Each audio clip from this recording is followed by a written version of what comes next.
Akan ngobrol sedikit banyak sih mengenai implementasi dari pajak pertambahan nilai 12% dan juga dampak kebijakan ekonomi yang akan dilakukan di tahun 2025. Sudah bergabung bersama saya Pak Joshua Pardede. Selamat pagi Pak Joshua.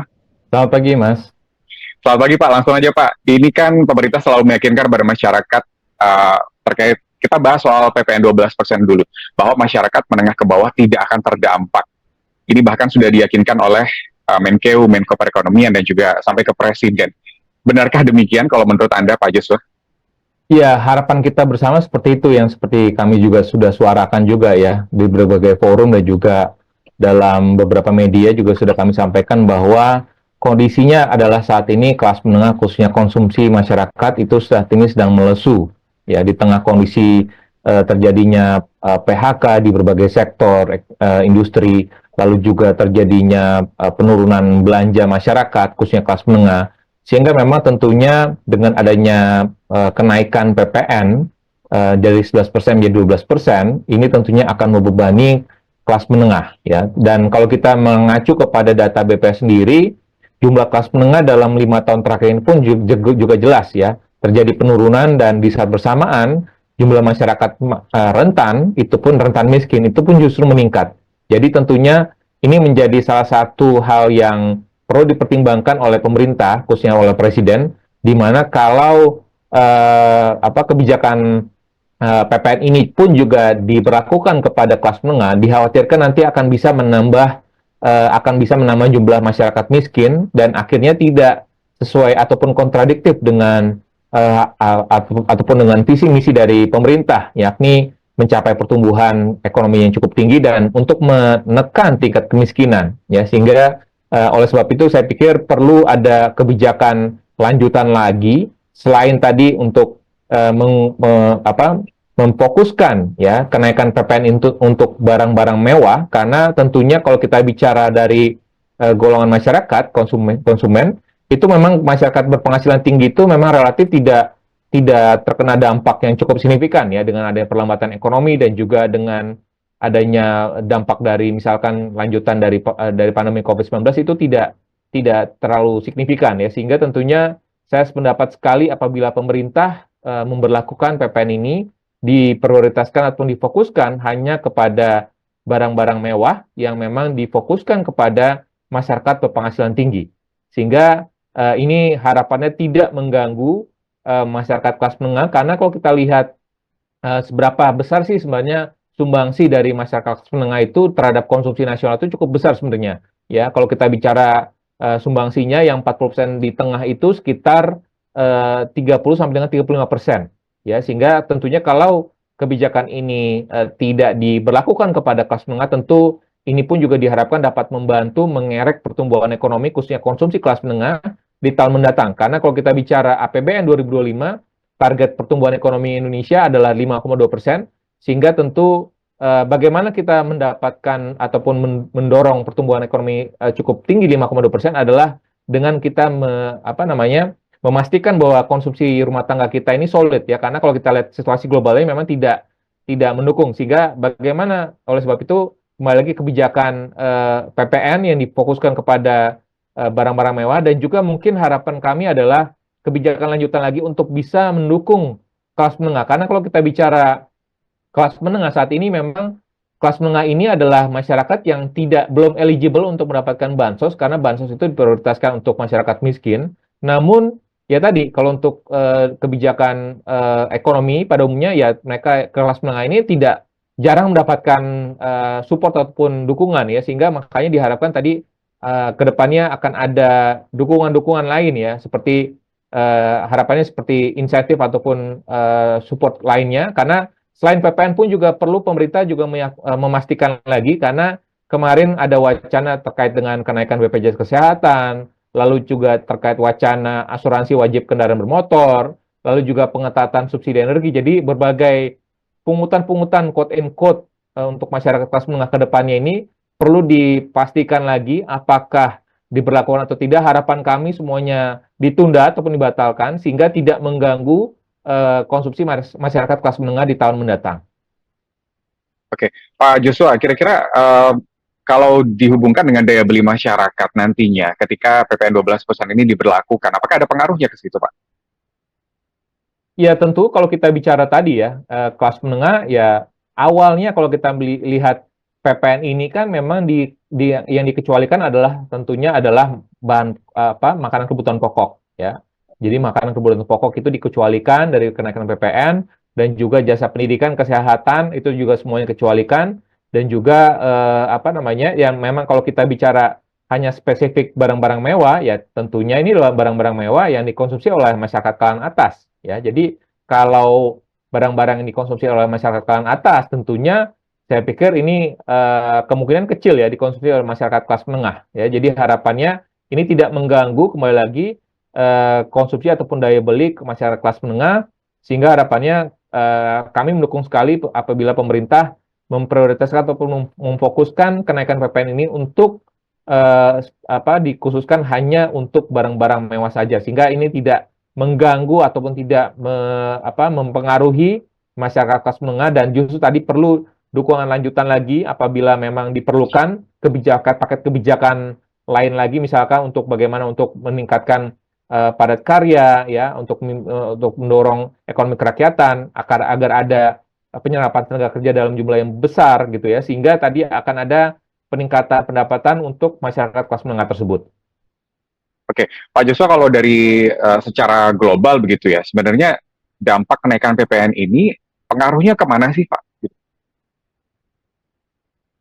Ya, jadi kalau kita melihat rasional pemerintah ataupun alasan pemerintah adalah tentu pertama adalah optimalisasi penerimaan perpajakan. Ya, jadi kalau kita bicara dari sisi memang rasio perpajakan kita itu masih relatif rendah dibandingkan sebagian besar negara-negara berkembang dan juga negara maju khususnya. Ya, dan mengapa? Karena kita perlu kalau kita bicara kebijakan ataupun visi misi pemerintah ataupun dalam hal aspirasi pemerintah, ini kan pemerintah ingin mengejar pertumbuhan misalkan 8%.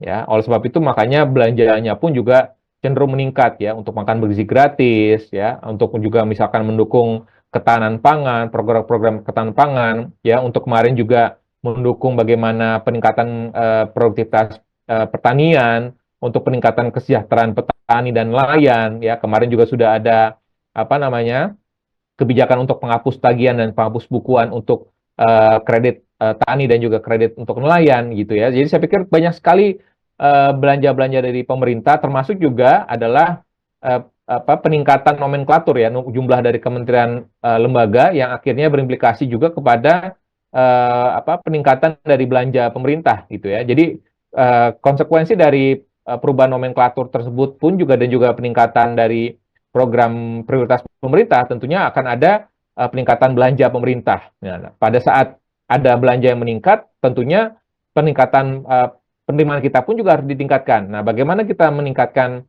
penerimaan? Nah, salah satunya adalah dengan menyasarnya dengan PPN. Jadi makanya pemerintah ini sudah dibahas sebenarnya dari pada saat pandemi 2020 ya, pada saat sebelum dikeluarkannya Undang-Undang Harmonisasi Peraturan Perpajakan, ini sudah dibahas. Jadi sebelumnya ini tidak ujuk-ujuk keluar ya sebenarnya dari perspektif pemerintah. Namun memang momentumnya adalah memang perlu kita lihat lagi, pemerintah perlu mengkaji lagi tadi ya, apabila memang kebijakan pajak ini tidak melulu menyasar pada kelas menengah. Ya, tadi misalkan masyarakat kelas atas, misalkan high net worth individual, ya pajak-pajak yang untuk kelas atas ini belum disasar misalkan. Lalu juga misalkan underground economy, ya kita juga melihat bagaimana potensi underground ekonomi kita masih besar, itu potensi pajaknya pun juga masih sekitar 9 hingga 18%. Jadi masih besar potensi pajak kita yang bisa kita tingkatkan agar belanja kita pun juga bisa kita dorong juga ya agar tadi pertumbuhan ekonomi kita bisa tercapai. Jadi artinya harapan kita semua adalah pemerintah ke depannya apabila ingin menerapkan kebijakan perpajakan ataupun pungutan diprioritaskan dulu ya dari sisi kalangan atasnya gitu ya agar tidak membebani masyarakat menengah khususnya kelas masyarakat miskin agar pertumbuhan ekonomi pun juga bisa tercapai dengan baik. Oke, berarti kalau bisa dibilang ini adalah salah satu upaya pemerintah untuk menargetkan pajak bagi kalangan menengah ke atas, sementara untuk menengah ke bawah masih dalam tahap aman begitu ya Pak Joshua ya? Ya, harapannya seperti itu ya, karena kalau kita bicara potensi pajak untuk kelas kelas atas ini kan masih banyak sekali, masih besar sekali ya. Yang tadi kami bilang high net worth individual tax itu belum pernah terusik gitu ya. Lalu kita bicara carbon tax ya, lalu juga kita bicara tadi underground economy, lalu juga kita di luar itu pun juga sebenarnya ya kita bicara misalkan sektor-sektor informal ya di Indonesia itu juga kita masih besar sekali gitu ya. Jadi saya pikir banyak sekali yang perlu kita tingkatkan, ekstensifikasi dan juga intensifikasi perpajakan yang bisa dioptimalkan untuk bisa menutupi tadi belanja yang meningkat ya dari sisi program-program prioritas pemerintah. Oke, kalau misalkan dilihat dari ini kan berarti ada penerimaan negara yang bertambah dari pajak 12% nantinya. Apakah sepadan penerimaan ini dengan efek domino yang akan dirasakan oleh masyarakat, Pak Joshua? Ya, kalau kita berbicara ini dengan konteks hanya dikhususkan untuk barang-barang mewah saja, mungkin potensi penerimaan perpajakan ini cukup kecil, ya. Tapi kalau misalkan kita mengasumsikan dengan skema sebelumnya, itu memang kami berhitung ada tambahan penerimaan perpajakan itu sekitar 70 sampai dengan 80 triliun. Ya, sebenarnya ini matching dengan program makan bergizi gratis pemerintah, ya, itu sekitar 71 triliun. Jadi, tapi kalau hanya difokuskan kepada barang mewah saja, saya pikir memang ini relatif kecil, ya, karena kalau kita bicara barang mewah itu ya tadi konsumsinya kan tidak banyak, tidak masif ya. Jadi artinya yang bisa ditarik potensi pajak nilai pajaknya pun juga tidak terlalu besar, ya. Jadi ya tadi dampaknya adalah pada saat kita bicara tadi belanja, ya pemerintah pun juga harus merevisi ulang lagi ya belanja-belanja ataupun dari sisi belanja-belanja mana saja yang harus diprioritaskan ya. Jadi menurut pandangan kami adalah khususnya di tahun depan ya pemerintah perlu menyisir ya memprioritaskan program-program mana saja yang benar-benar berdampak jangka pendek ya, yang sekiranya memang dampaknya masih jangka panjang itu masih bisa kita tunda dulu. Tapi yang sekiranya dampaknya jangka pendek yang memang urgent ya untuk bisa mendorong konsumsi masyarakat, untuk bisa meningkatkan kesejahteraan masyarakat, itu saya pikir perlu diprioritaskan di tahun depan. Jadi memang karena tadi anggaran kita kan terbatas ya, ruang fiskal kita terbatas sehingga pemerintah perlu bijak dalam hal belanjanya ya. Dan ini sangat perlu dikembalikan lagi ya dari kementerian lembaga yang kemarin meminta tambahan anggaran itu juga saya pikir perlu merefleksikan kembali lagi ya bagaimana kondisi kelas menengah saat ini, masyarakat yang saat ini terbebani, sementara di sisi lainnya kementerian lembaga meminta tambahan anggaran. Ini saya pikir perlu refleksi lagi ya pemerintah dalam hal ini kementerian lembaga yang meminta tambahan anggaran agar bisa bisa melihat ya bagaimana penderitaan masyarakat saat ini ya dampaknya apabila kalau PPN itu dinaikkan, apabila kalau pungutan-pungutan itu diberikan, tentunya beban kepada masyarakat ini juga makin berat. Jadi artinya ini pemerintah perlu lebih wise lagi, lebih bijaksana lagi dalam hal mengatur anggaran belanja di tahun depan. Oke, apalagi ini sudah ada 48 kementerian dan juga lembaga negara begitu ya Pak Joshua ya. Berarti memang pemerintah ini harus tepat dan bijaksana mengalokasikan pendapatan baru ini atau pendapatan yang bertambah ini begitu ya Pak Joshua ya?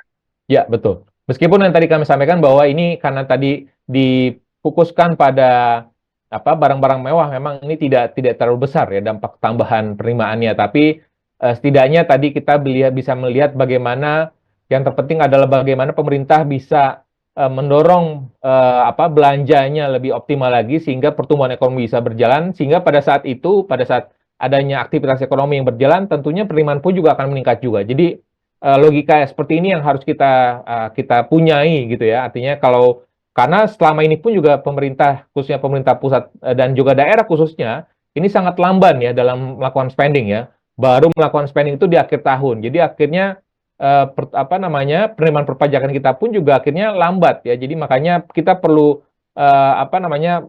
putar logikanya ya. Spendingnya di awal tahun sehingga kalau spending pemerintah di awal tahun ini berarti nanti program-program pemerintah bisa berjalan, aktivitas ekonomi masyarakat juga bisa berputar, masyarakat bisa ekonomi masyarakat juga bisa berputar, maka perpajakan pun juga akan meningkat gitu. Itu sebenarnya logika yang harus kita bangun ya. Jangan sampai konsumsi belanja masyarakat pemerintah ini selalu berfokus di akhir tahun sehingga itu tidak akan optimal dan tidak akan produktif.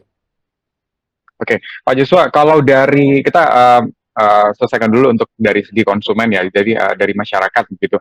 Kalau dari segi produsen, apakah ada dampak yang begitu terasa? Mengingat ini kan pandemi sudah banyak PHK, efisiensi dan lain-lain, ditambah lagi dengan kenaikan pajak 12%, terutama mungkin untuk otomotif dan lain sebagainya gitu. Ya, kalau kita melihat dari kacamata pengusaha, tentu ini pun juga berpengaruh ya, karena di satu sisi tadi ada apa namanya, ada dorongan dari sisi buruh untuk menaikkan UMP, sementara itu dari sisi apa namanya, konsumennya ada beban untuk PPN naik gitu ya. Jadi artinya dia cost-nya meningkat karena ada kenaikan UMP, ya biaya biaya pegawainya meningkat, biaya buruhnya meningkat. Nah dari sisi penjualannya berpotensi menurun. Ya, jadi ini PR baru lagi nih buat pelaku usaha, khususnya industri-industri yang berkaitan tadi dengan barang apa namanya, barang mewah tadi ya, yang mungkin konsumsinya dikonsumsi tadi yang berkaitan dengan yang dikenakan oleh PPN tadi ya. Jadi tentunya oleh sebab itu memang ini menjadi apa namanya, catatan buat kita semua bahwa kebijakan UMP ini pun juga perlu kita kaji ulang lagi agar tadi tidak sampai membebani juga ya untuk dari sisi pengusaha, dalam hal ini beberapa apa namanya, pelaku usaha, sehingga tidak menambah beban usaha lagi, dan di sisi lainnya pun juga kebijakan dari PPN ini pun juga diharapkan tidak mengganggu ya dari sisi penjualan, sehingga penjualan ataupun dari kinerja sektor lapangan usaha pun juga diharapkan mudah-mudahan tidak sampai terpengaruh banyak ya, karena ujung-ujungnya memang kita perlu melihat lagi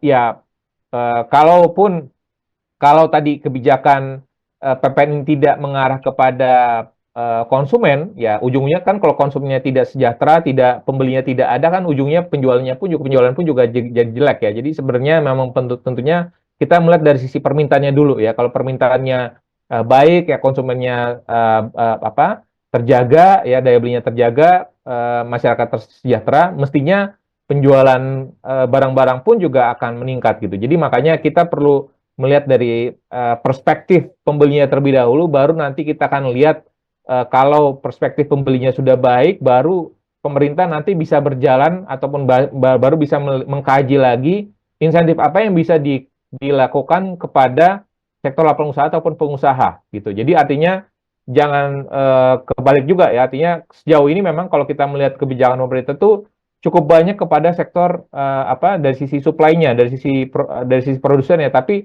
lupa pemerintah untuk dari sisi permintaannya, dalam hal ini konsumennya. Tapi kalau saya lihat saat ini harapannya pemerintah bisa mendorong dari sisi permintaannya agar nanti merefleksikan juga potensi pertumbuhan dari sisi lapangan usahanya. Oke, Pak Joshua, kalau dari perspektif permintaannya itu berarti contohnya seperti apa? Diberikan subsidi atau mungkin pinjaman begitu kah? Atau bagaimana? Ya, kalau kita bicara sisi permintaan ya tadi ya, bagaimana kebijakan PPN ini misalkan tidak dibebankan kepada kelas menengah. Nah, misalkan juga kalau kita bicara misalkan ya, ini kan juga bagaimana supaya penerapan dari subsidi energi ini bisa bisa tepat sasaran ya. Karena sejauh ini kalau kita misalkan apa namanya, yang mengkonsumsi misalkan Pertalite ya, sejauh ini kan banyak juga ya barang apa, mobil-mobil mewah itu juga mengkonsumsi barang apa, Pertalite. Nah, ini kalau misalkan bisa didisiplinkan ya, dan anggaran apa, pengetatan subsidi energi itu bisa dialokasikan misalkan ya untuk pengurangan tagihan listrik untuk masyarakat kelas menengah. Ya, ini kan saya pikir positif juga ya untuk bagaimana meningkatkan konsumsi kelas menengah, karena sekali lagi kelas menengah ini belum layak untuk mendapatkan bansos, karena bansos itu diperuntukkan sangat difokuskan hanya untuk masyarakat miskin. Kelas menengah ini tidak berhak mendapatkan bansos, tapi kita harus memutar otak kita, pemerintah harus memutar otak agar kelas menengah ini pun juga bisa merasakan dukungan dari pemerintah gitu ya. Karena kalau kita bicara dan tentunya lagi bagaimana kebijakan dari sisi tadi ya, program-program padat karya agar penyerapan tenaga kerja apa dari pemerintah bisa masif, bisa menyerap tenaga kerja dalam jumlah yang besar. Karena kalau kita bicara saat ini investasi, program-program pemerintah itu cukup banyak yang padat modal gitu. Jadi artinya kembali lagi tidak menyasar lagi kepada masyarakat kelas menengah ya, karena kelas menengah ini tadi butuh penghasilan ya, butuh mendapatkan pekerjaan. Jadi yang terpenting adalah bagaimana memberdayakan masyarakat tadi itu dengan menciptakan lapangan pekerjaan dan jumlah yang besar. Jadi itu sebenarnya inti utama yang paling penting agar kelas menengah tadi itu tidak makin merosot ya, tidak fenomena makan tabungan tidak makin memburuk ya, tidak fenomena misalkan kita kaitkan dengan judi online, dengan pinjol ilegal itu tidak makin merajalela gitu ya. Jadi artinya kalau pendapatan masyarakat kelas menengah ini terjaga ya, mereka mendapatkan kesejahteraannya meningkat, tentunya kejadian-kejadian kejadian-kejadian ilegal tadi yang kami sebutkan itu tidak terjadi juga, dan harapannya tadi kalau kebijakan permintaan ini bisa dilakukan, tentunya nanti kebijakan insentif untuk lapangan usaha pun juga akan lebih mudah lagi ya untuk menyesuaikan seperti itu. Berarti efek dominonya bakal berasa ya Pak ya, untuk kalau misalkan nanti tidak tepat sasaran begitu ya untuk pajak 12% ini. Oh iya, tentu makanya kalau kita bicara kembali lagi, kalau kalau PPN ini diberlakukan untuk semua barang ya, khususnya tentunya ini akan berdampak signifikan sekali, jelas ya untuk kelas menengah, dan itu saya pikir ya kembali lagi banyak sekali kebijakan-kebijakan lainnya lagi ya. Misalkan kalau kita bicara misalkan insentif, misalkan mobil listrik ya, memang kita mendukung untuk ekonomi energi, transisi energi, tapi mengapa mobil-mobil listrik yang notabene harganya mahal itu diberikan insentif oleh pemerintah gitu ya. Sedangkan kalau kita bicara saudara-saudara kita, teman-teman kita yang naik KRL itu malah bertambah bebannya gitu ya, ataupun kualitas pelayanan publiknya pun juga tidak membaik gitu. Jadi saya pikir ini yang harus menjadi refleksi dari pemerintah sendiri, agar tadi pelayanan publik kepada kelas menengah ini bisa ditingkatkan, agar tadi agar tadi konsumsi masyarakat kelas menengah ini akan kembali meningkat lagi seperti itu. Oke, berarti alokasi penerimaan negara yang diterima ini harus tepat sasaran begitu ya, untuk fasilitas yang bisa didapatkan oleh masyarakat dan lebih pro ke masyarakat menengah ke bawah begitu ya Pak ya. Satu lagi Pak Joshua, di tahun 2022 ketika PPN ini naik menjadi 11%, inflasi meningkat 0,95% dalam 1 bulan. Nah, ini bisa diprediksi nggak sih kalau untuk PPN 12% ini terkait inflasi? Iya, kalau kita bicara inflasi di 2025 mendatang kan memang kita juga perlu ingat ya, 2021 itu ada gejolak dari Rusia Ukraina ya, di mana harga komoditas pun juga sedang meningkat ya. Jadi memang ada faktor itu juga di luar faktor PPN ya di tahun 2021. Nah, di tahun depan kita melihat bahwa harga komoditas sejauh ini memang relatif terkendali ya. Harga batu bara relatif trennya menurun. Harga minyak pun juga relatif menurun, kecuali mungkin harga CPO saja yang masih di atas $1.100 per ton. Tapi kalau kita bicara dampaknya dari simulasi kami, dampak dari kenaikan PPN ya, kalau ini diperuntukkan kepada semua barang, memang inflasi akhir tahun depan itu bisa di kisaran 3%.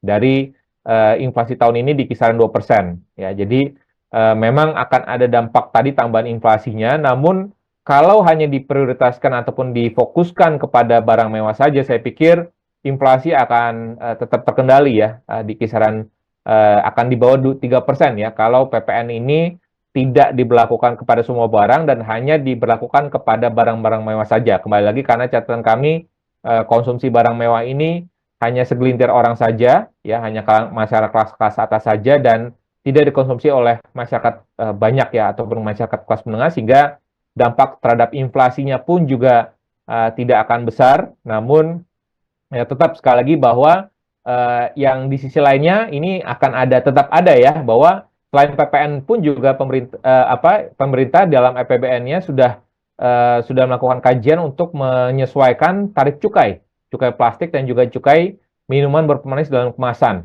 Ya, itu pun juga sebenarnya ada dampak inflasinya, tapi memang tadi hitungan kami tadi itu masih tetap di kisaran 3%, sehingga sekalipun memang ada kenaikan tarif cukai dan juga tarif PPN ya, ini dampaknya diharapkan ini tidak sampai melambung di atas 3%, masih di bawah 3% untuk inflasi di akhir tahun 2025 mendatang.